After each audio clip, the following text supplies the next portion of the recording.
Okay, so today what I'm doing is upgrading the tires on my Kawasaki Mule to Trans Mule 3010 2019.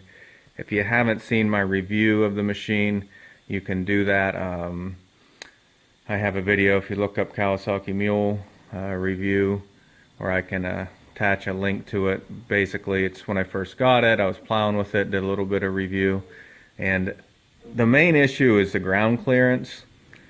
And rather than putting a lift on it, I upped the size of the tires. These tires are supposed to give me 1 more inch of clearance, but they look a lot bigger. The other downfall, I love the machine by the way, and it's been excellent, but the tires that come with it, that's the original tire, and they just don't have much of a tread on it as far as mud or anything like that. So I just upgraded to these tires. They are Carlisle, looks like AT 489, and what's the size? 25, 11, 10s the size, and these were 23. So that should give me 2 inches total. It should give me 1 inch more of lift. So I have 2 concerns. One is I can barely fit out of my garage now while the door's down so you can't see. So I do have one inch. I know. So if that's all it does, I'll be fine. The other is whether or not it's going to rub in my wheel well. I don't think it's going to, just based on looking at it. I did buy some wheel spacers just in case, but I'm going to put them on and try it without the spacers. So if you're looking to get some extra height as far as your ground clearance goes, and you don't want to change a lot and put extra wear and tear on your machine, you might want to try to go this route. The other thing was most of the bigger tires are in a larger rim size. These are only 12-inch rims, but Carlisle does make that AT 489 on a 12-inch rim and a nice big tire with good tread. So that's why I chose that option. I'll show you what it looks like when I get them on, and let you know if there's any problems. But this is the best way I found to solve my issue of ground clearance without a lift. Because if I get a lift, I can't get it out of my garage anyway. And then you also have the extra wear and tear. So I'll let you know how it goes when I'm done.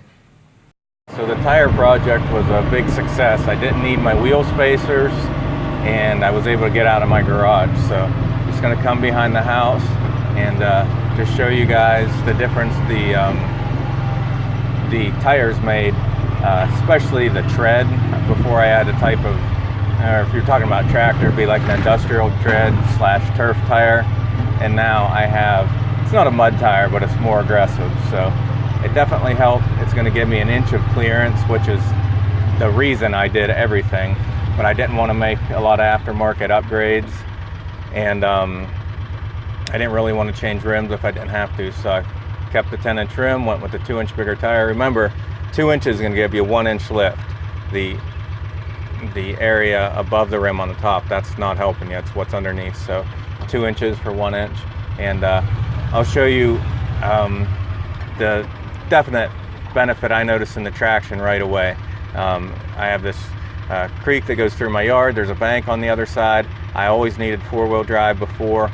Now I went up it in 2-wheel drive. So that's a huge improvement in traction. So stay tuned, and I'll show you a little bit of what the machine can do in the real world, or at least in my world.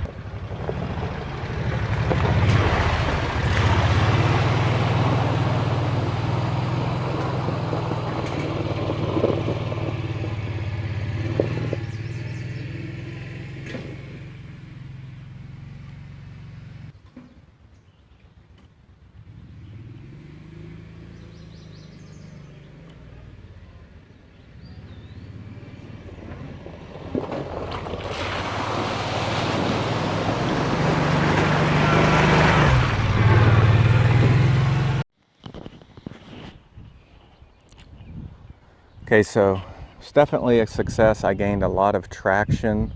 As you can see from the video, I was able to go up that bank in two-wheel drive. Before it was only four-wheel drive, so that'll help me when I'm just getting around and don't want to engage the four-wheel drive. You can see the old tire right there. It's more of the turf industrial type tire, and it was a 2-inch smaller tire. So the new ones are 25s, and the old ones were 23s. So yes, I'm correct. They were 2 inches bigger. Gives you 1 inch more clearance. And the main reason I did that is when I put the plow on the front end, I have an undermount plow. If you looked at my review of the Mule, I mentioned this. I have an undermount plow, and once you get that on there and then sit in it, it really crouches down. I bet I only had maybe an inch to an inch and a half under the plow mount of clearance. So now gaining a height, I should at least have 2 inches. But as far as the machine goes, I've had it for about 6 months now, and I love it. It's great. I mean, it's not fast, it's governed. It only goes about 20 miles an hour, but I just use it for hunting around the property, taking my kids for rides, things like that. I'm not out riding a lot of trails with it and pushing it to its limits, but I have got some firewood with it, just some various, chores around the house. And I really like the machine. So if you're considering one, I would recommend the Kawasaki Mule 4010, especially the Trans Mule, because it can go from this configuration you see with the 2 seats, or you can fold that rear seat up and make the bed bigger if you want better cargo capacity. So it's the best of both worlds. You get a big bed or seating capacity, whichever suits you. Thanks for watching that video. I appreciate it. If you'll notice, I was saying 12-inch rims. It's really 10-inch rims. So it's a 10-inch rim originally, and then I upgraded the tires, and I again kept it in a 10-inch rim. So my mistake for saying 12 inches throughout the video. Please forgive me, and thanks for watching.